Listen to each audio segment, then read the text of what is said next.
there is a left and right that are recognizable in almost every period of American life, including in the founding. The founding itself contained them both. You can find them both in the Declaration of Independence. There's certainly a great radical and philosophical opening. It's followed by a much more conservative list of grievances, most of which are about long-standing privileges being denied, long-standing institutions being undone. There's conservatism and there's radicalism in it. And almost immediately after the founding, those divisions broke out again, and American politics was divided in half.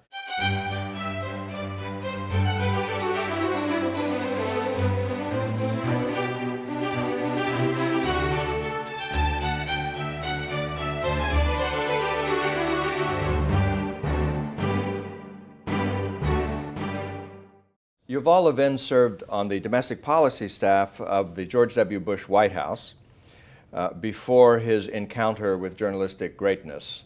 Yuval became the founding editor of National Affairs, America's indispensable quarterly on public policy, in 2009, and continues to edit it while also finding time to write excellent books like the recent The Great Debate, Edmund Burke, Thomas Paine, and the Birth of Right and Left. And we're here today to talk about that book and other subjects. Yuval, welcome to the American Mind again. Thanks very much. I have a question about the title of the book. This is a book about a debate between Burke and Paine. It's not the usual sort of conservative book that looks at our champion, the conservative champion, Edmund Burke, in some sort of splendid isolation. Why the debate? Why focus on the debate, and what part does Burke play in that debate, I guess you could say? Well, one key reason to do that is that Burke spent his life engaged in debates. He was a politician as much as he was a philosopher or writer, and he would not have described himself as a political thinker first and foremost, even if we draw a lot of important ideas from him. Burke spent his time engaged in debates, and did so at a time when British politics were embroiled in enormously consequential debates. And so I think it's important to understand him in that context and to see him as arguing with another side that is also liberal, that is also a believer in a certain kind of democratic way of life, but that has a very different idea of what that means and where it's headed. And so Burke makes sense in the context of a debate. I also do think that for conservatives, especially in America, are certainly not simply Burkeans. We also live in the context of a debate, and we also have within our thinking strands that are not Burkean at all, and that are better represented in some respects by Burke's conversation partners, including Thomas Paine. And it's important to see what those arguments are about and why they took the shape they did. So Burke in debate is, to my mind, the real Burke. Now, he was in many debates, of course, in his career, and one of the difficulties of interpreting Edmund Burke is it's not clear that he switched sides, but it's not clear that he's stuck to the same side either. So how many Burkes are there? I mean, what is your Burke? What's the key to your Burke, I suppose you could ask? Is it the dialectical or the debating quality of him? No, well, I don't think Burke switched sides. I think there is very much a consistency to Burke's view of political life and political ideas. He lived through a very tumultuous time and found himself in debates that caused him to emphasize different things at different times. But I think throughout, he was a great believer in making the most of the given world and in building on what you find in the world, rather than in trying to construct a politics from abstract ideas. And so at times when he thought that what was good and important about the given world was threatened by the power of the king, say, as in the 1760s, he could be described as almost a radical Whig, arguing for limits on the power of the king. At other times, certainly in the late 1770s and in the 1780s, and around the time of the French Revolution, he was very much a conservative Whig, arguing for a defense of the same political and social order, but from an attack that came from a very different direction.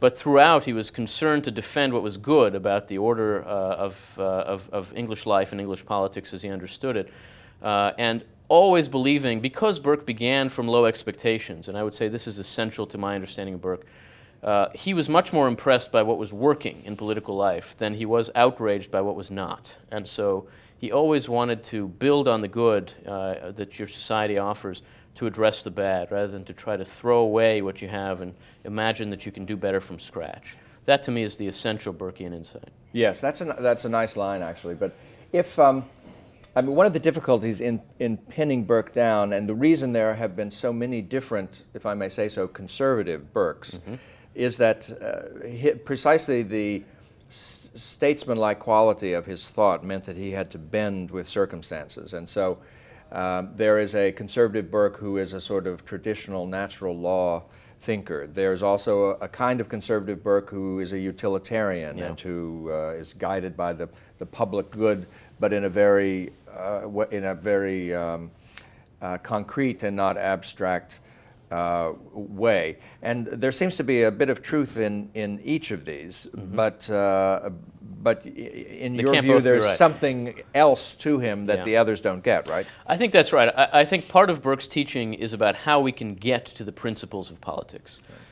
He does not deny that politics answers to principles, and I think the utilitarian readers of Burke, including very sophisticated ones like Harvey Mansfield, don't ultimately get to the bottom of Burke, at least as I understand him. He was not a utilitarian and always defended himself from that charge when it arose, as it did arise in his own lifetime. I also don't think that Burke was a natural law thinker in the way we would now understand the term. He did believe that there was a law of nature to which all of life had to answer, including politics, but he did not believe that that could be accessible to us by direct abstract thought. He thought that it was only accessible through social and political life itself. And that means to me that when you see Burke struggling to divine principles out of experience, which is what a lot of the utilitarians point to, he is looking for those principles, and he says so. He's not shy about it. But he doesn't think that you can get to it in the way that Tom Paine and others thought you could by abstract thought, by a kind of rational science of political principles. He thought you had to study the history of your own society and of other societies and see what, in a sense, the life of society for him was a kind of rubbing up against those principles of natural law. And in that rubbing up against them, society took the shape of those principles. And so you can learn something about the principles by the shape of your society, by what it has become over trial and error over many centuries. And of course, English society was especially useful to this way of thinking since it did take shape very slowly over centuries. Burke thought that that shape lets you get at the principles, but he wouldn't have denied that the principles were there. Well, in a way, there's nothing new about being empirical or about looking at concrete social realities, since we're all social, political beings. We all have a context of some kind. And it wouldn't surprise Cicero, to spend his time reflecting on Roman history and the possibilities, the weaknesses of Roman regimes. But what's unusual about Burke, and what bids fair to be, I guess, one of his theoretical contributions, is this notion that beyond sort of old-fashioned Aristotelian prudence, experience, and so forth, that there's also what he calls prescription, as he also says, as a chief part of natural law. Right. And that he seems to be saying that there's something new in that formulation, that precisely only by looking at the slow adaptation of a society to its social environment and its challenges, that one can find nature, or one can find natural law, or find some guidance for us in politics. And that brings him closer to a kind of evolutionary reading, a kind of even historicist reading, to use that sort of a term of art. Is that your Burke? Absolutely, and I think evolution is a very good term to use to think about that. Burke is challenging to some conservatives because he believes that the present is better than the past in most respects. He doesn't see human history as a fall from an original height where somehow we had a kind of perfect grasp of the truth, and now we have to struggle to return to it. He thinks, on the contrary, that societies that are functional societies that seem to be serving the needs of their people well are societies that are improving over time and coming closer to the truth about man and about politics.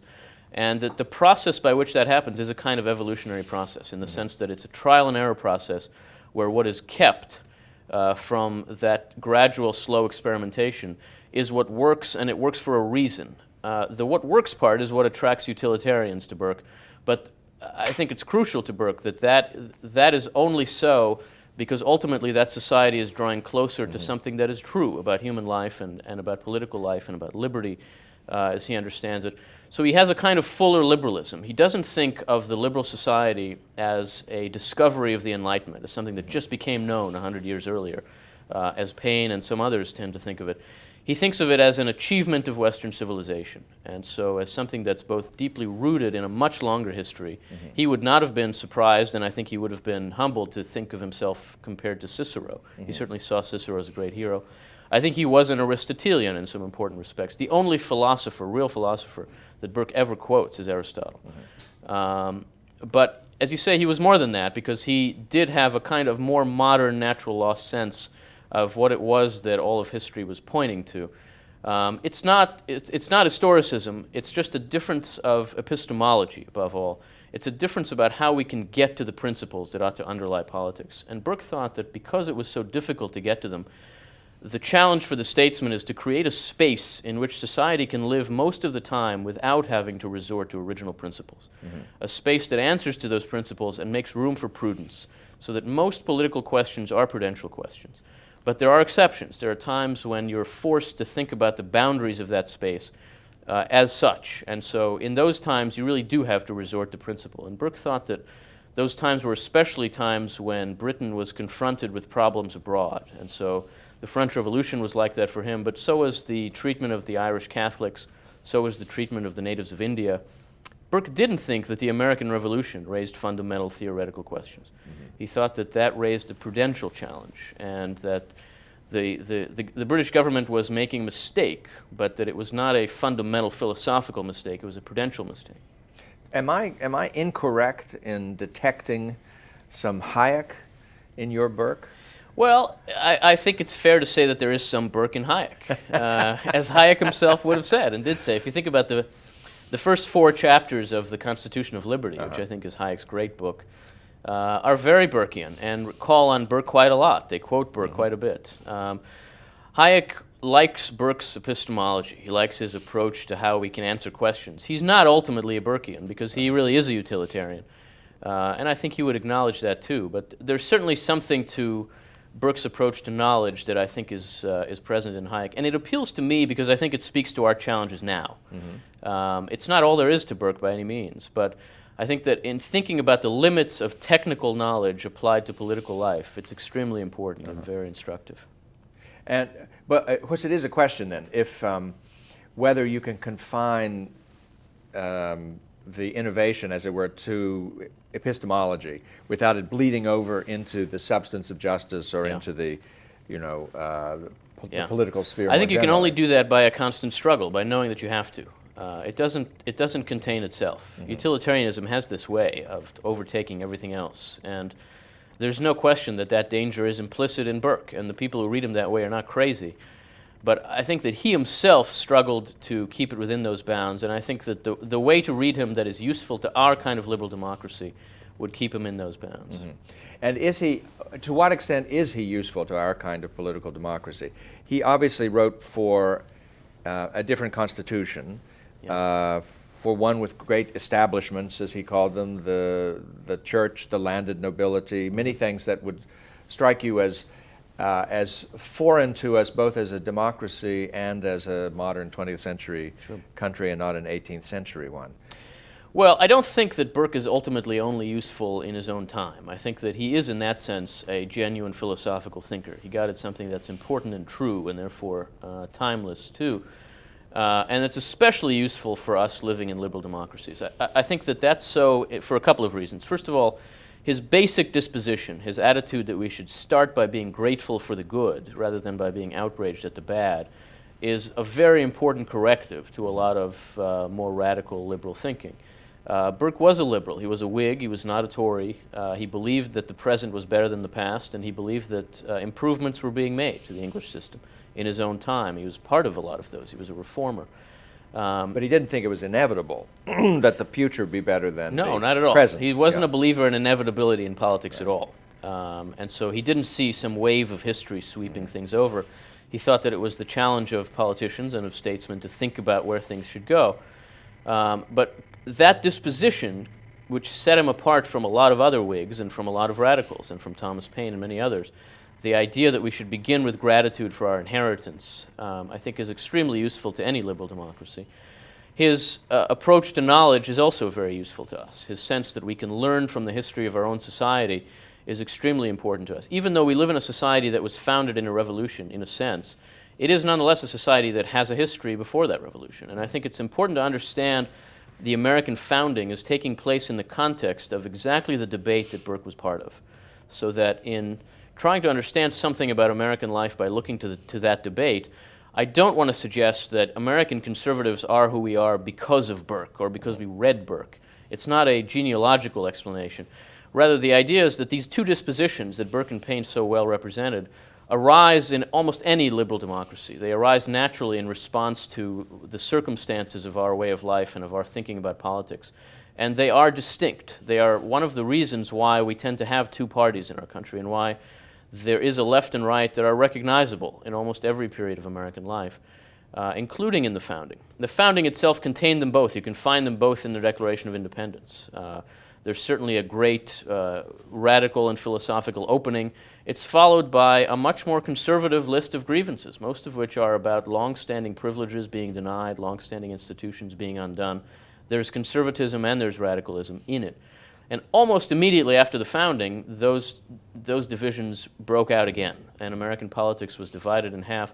In fact, one of the reasons for that was the French Revolution, which was the scene of the Burke-Paine debate, if you will. So I think it's very useful to us, and I think it has a lot to do with the American experience, including the American founding.